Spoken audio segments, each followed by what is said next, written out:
Hey, dementia caregivers, Lisa Will over here from At Home with Dementia. And today we're answering the question, how can you get your loved ones to enjoy reading audiobooks? So if you are caring for a loved one who has mild to moderate dementia, in the earlier stages of the journey, your loved one will have a longer attention span and a wider range of interests, and their memory will be stronger than it will later in the journey. So, what you want to do is capitalize on it and create a habit of reading or listening to books.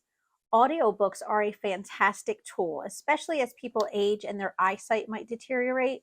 Audiobooks make it very easy and very relaxing for your loved one to sit down in a comfortable chair or lie down and listen to an enjoyable book. And there are so many choices. If you look online, you can find so many different varieties of books. And in the beginning, you can use a lot of the books that they already enjoy. But then as dementia progresses, you can move on to short stories and even articles or things that are not quite as long, because your loved one won't remember what they read from day to day once dementia progresses. Shorter texts and shorter books are always going to be better because they may be able to complete them in one sitting.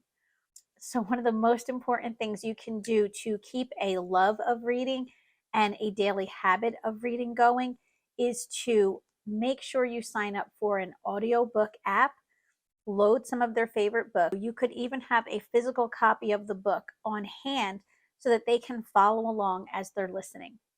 For more solutions, tips, and ideas, check out athomewithdementia.com, watch our next videos, and don't forget to like and subscribe. Thanks for watching.